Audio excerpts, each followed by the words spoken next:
આજ ડિમ્પલ્સ ડિશીસમાં આજની જનરેશન અને ખાસ કરીને બાળકોને બહુ જ ભાવે એવી એક ઇન્સ્ટન્ટ ટાકોઝ ચાટની રેસીપી તમારી સાથે હું શેર કરવાની છું. એક પણ ટીપું તેલનું નથી વાપરવાના અને તમને આસાનીથી ઘરમાં જ મળી રહે એવા જ બધા સામગ્રીઓથી 2 મિનિટથી 3 મિનિટ જેવા ઓછા સમયમાં ઝટપટ બાળકોને પણ ખુશ કરી શકો એવું ઇન્સ્ટન્ટ ટાકોઝ ચાટ બનાવવાની શરૂઆત કરીએ. તો ચલો મારી સાથે આવી રેસીપી શરૂ કરીએ.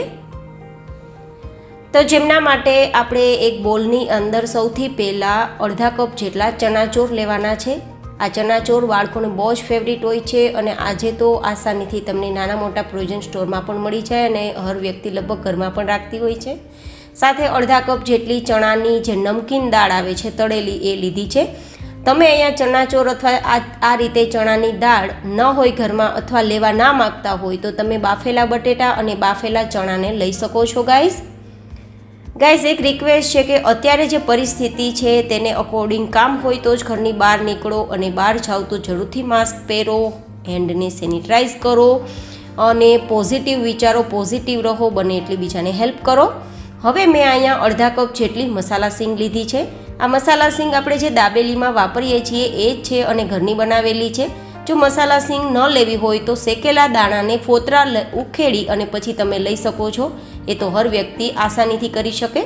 અને સાથે અડધા કપ જેટલી ચણાના લોટની ઝીણી સેવ લીધી છે. અહીંયા તમે જે ઘરમાં જાડી મોટી સેવ હોય એ લઈ શકો છો. અને સાથે અડધા કપ જેટલી મેં કાપેલી ડુંગળી લીધી છે. જો તમે ડુંગળી ના ખાતા હોય તો તમારે ડુંગળી સ્કીપ કરી દેવી. અને સાથે મેં અડધા કપ જેટલા નાના નાના ટુકડા ટમેટાના કરીને લીધા છે. અહીંયા તમે ટમેટા થોડા વધારી શકો છો જો ડુંગળી ના ખાતા હોય તો. સાથે અડધા કપ જેટલા લીલા ધાણા નાખીશું. અને હવે મસાલાની અંદર 1 નાની ચમચી જેટલો ચાટ મસાલા નાખી દઉં છું. ચાટ મસાલા ના હોય તો તમે મરી પાવડર અને આમચૂર પાવડર લઈ શકો છો. સાથે અડધી ચમચી જેટલું નમક, કેમ કે આપણે ચાટ મસાલો નાખ્યો છે તો એમાં પણ નમક હશે જ, તો આપણે બસ માત્ર અડધી નાની ચમચી જેટલું જ નાખવું, નહીં તો ખારું થઈ જશે.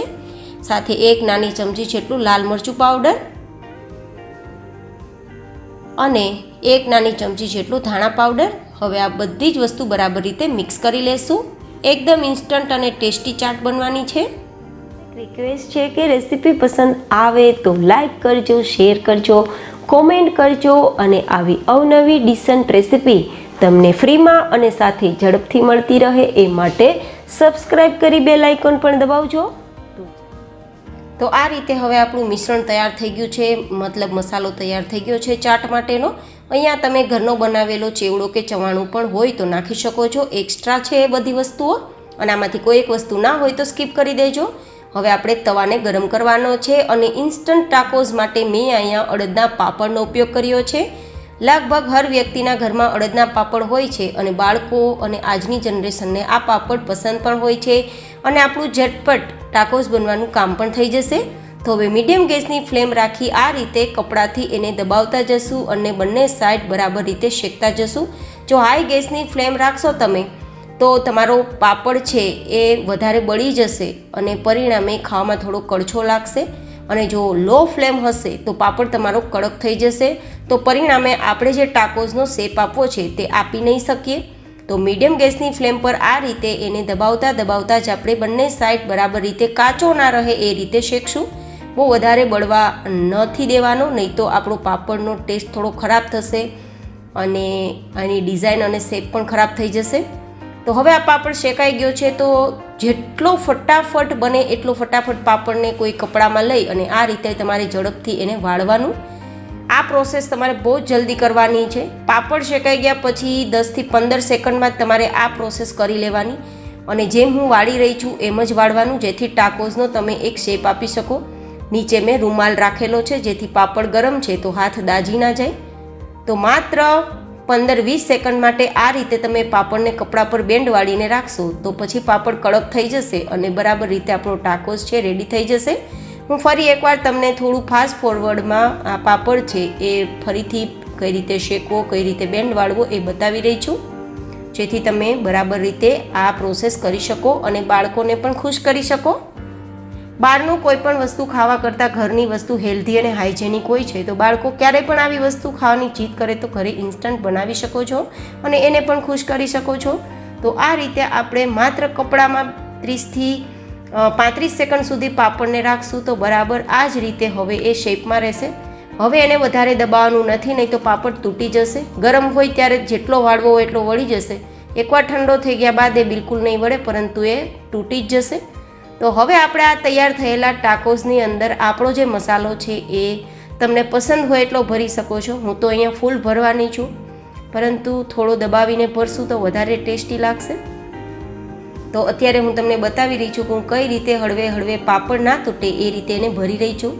કારણ કે પાપડ બહુ જ ડેલિકેટ હોય છે અને તૂટવાના ચાન્સ પણ વધારે હોય છે.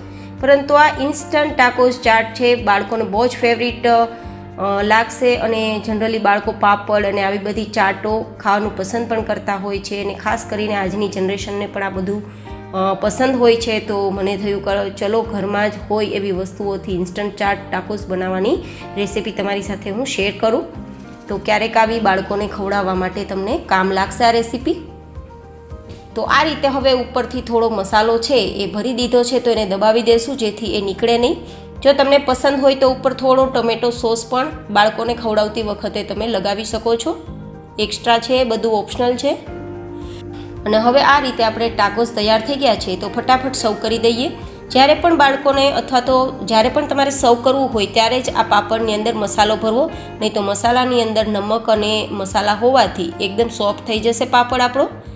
જોકે આ પાપડ છે એ લગભગ 10 મિનિટ સુધી તો કડક જ રહેશે, ખરાબ નહીં થાય. પરંતુ તેમ છતાં સર્વ કરો ત્યારે જ આ વસ્તુ કરવી, બાળકોને બહુ જ પસંદ આવશે. અને તમને મારો આ ઇન્સ્ટન્ટ ટાકો ચાટ કેવી લાગી એ પણ મને ફીડબેક શેર કરજો. બહુ જલ્દી મળીશું એક ડિસન્ટ ડિશ સાથે. ત્યાં સુધી bye bye and take care.